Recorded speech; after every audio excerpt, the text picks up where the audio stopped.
Yes, you are listening to the Ready, Set, Retire radio podcast with Steve Anzoni. My name is Jessica Forkel. Get more details on the website at fairwayfinancial.net. Steve, how you doing, man? I'm doing great. New year. Excited for it. Again, I know we just started the new year, right? Everyone's kind of getting the groove back with working. But I tell you what, it's never too early to remember our favorite awkward uncle at the table, Uncle Sam. Because now more than ever, you're starting to see some commercials and things like that talking about changing your tax filing software, do this, do that. Or, maybe you're out there and you're starting to kind of get those records together for your tax preparer ahead of the deadline, which is, of course, April 15th.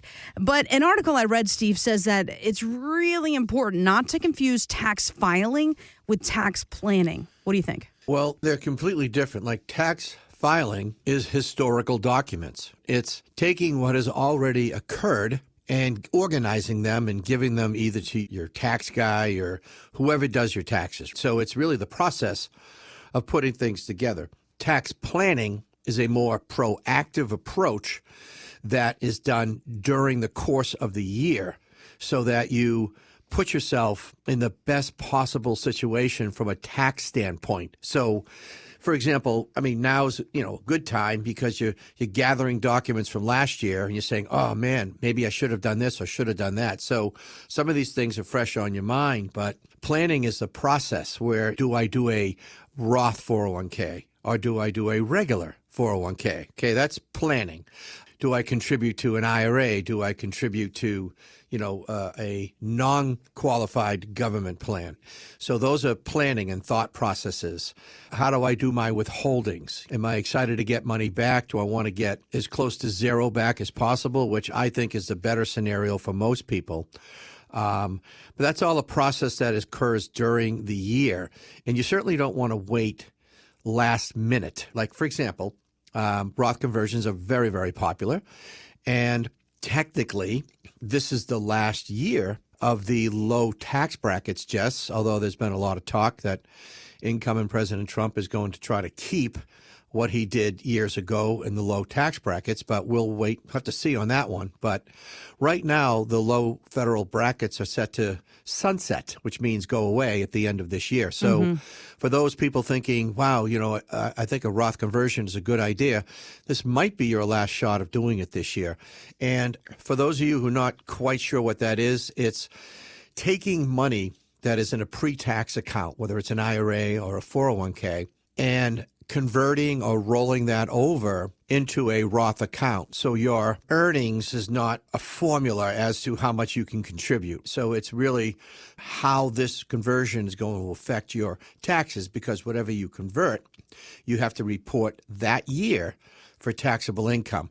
So that's one of the steps, and that's why planning is very different than filing taxes. So you need to be proactive. I know it's early in the year, and most of you has got all your thought process into gathering the documents, and I get it, okay? But don't forget these steps and try to put yourself ahead of the curve and don't get caught up in the December rush like perhaps you did this year. Steve, real quick, I know that, look, it's the beginning of the year. We're all kind of getting our groove back into the workforce and schedules and all these things. So we listen to the show and then we go, oh, God, one more thing. Now he wants me to come in and talk about my money, my finances. Oh, God, I'm just trying to get to the grocery store, Steve.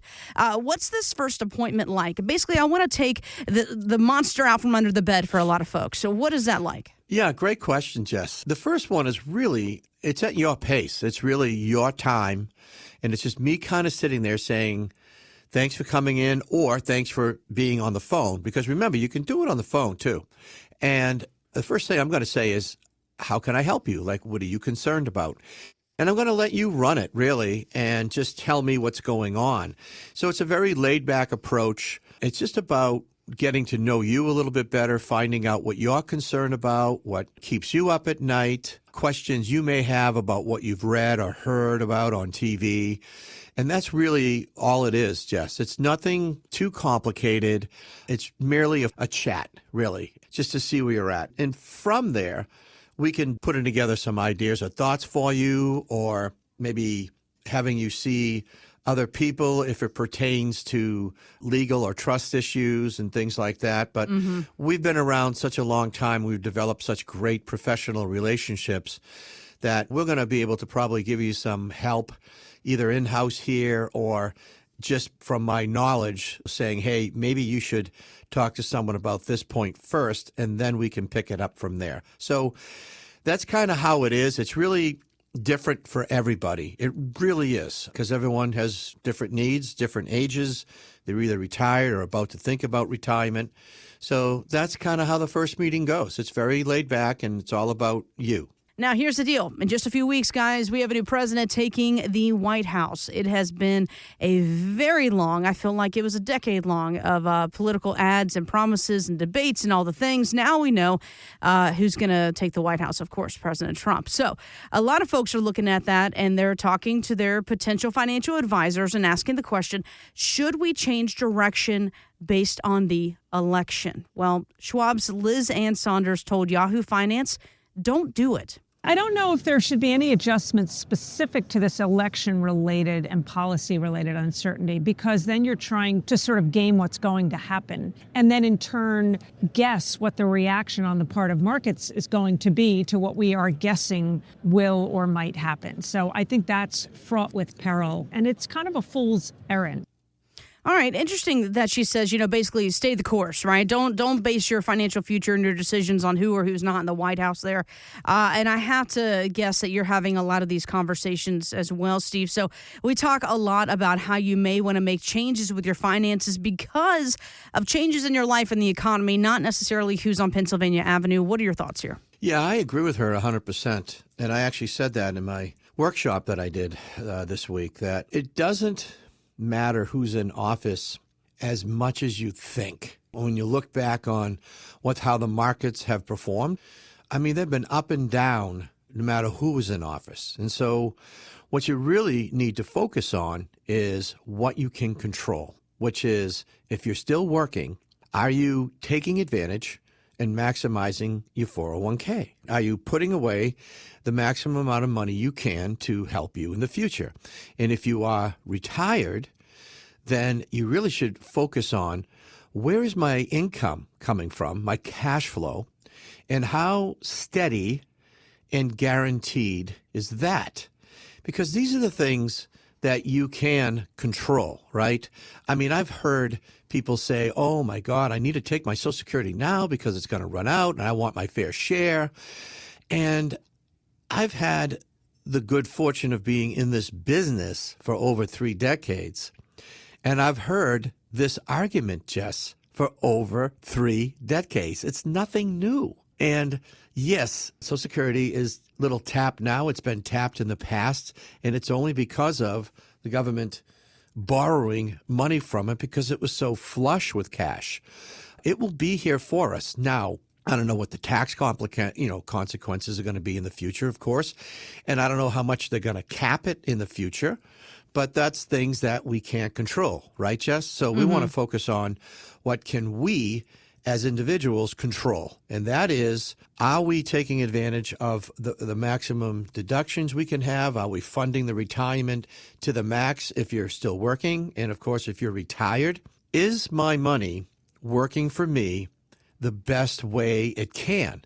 Should I consider Roth conversions, and should I consider different cash flow strategies that will guarantee some of this income and make it more stable as we move forward into the future? So those are the things you can control. That's what I would focus on. I wouldn't go ahead and change my whole strategy because of who's in office. I just think that's very short-sighted and could potentially be a dangerous thing. So now, if things come to fruition that this administration passes that can help you from a tax standpoint, then of course you need to review it and take advantage of it.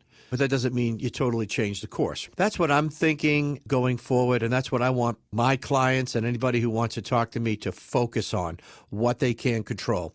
And we'd love to help you do that, and give us a call at 508-552-3230, or you can jump on the website at fairwayfinancial.net, and we'll just have a conversation and a chat about it. And we could see where you're at now and what strategies you're using now and adjust them if we need to based on whether you're working or whether you're retired. So that's the focus, in my opinion. Now, Steve, when folks hear the word annuity, you have two separate groups. You have one that runs for the hills because they have heard a million different rumors and they freak out over it. You have others that go, no, this is a great conversation. Let's talk about it. Well, the word annuity often gets a bad rap in the financial world. Again, critics tend to group all types of annuities under one umbrella. You don't ever do that, right? Everything's a little different.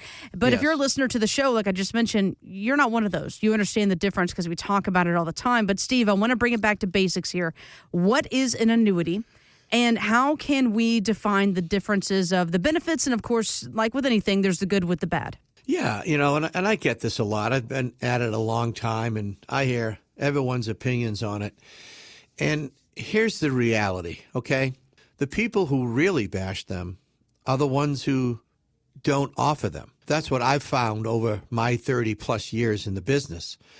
And then you get financial giants like Fidelity, who obviously are known for their money management, and yet they understand the value of annuities, and they treat them as any other financial product as something that you should consider and learn about, which I find to be fascinating and the professional way to go. Annuity may be right for you, and it may be wrong for you, but unless you find out for yourself and look at your own situation, it's crazy to make an assumption. It's like, I don't know, crypto, right? Everyone kind of freaks out about that too, right? Yeah. And there are opportunities there too.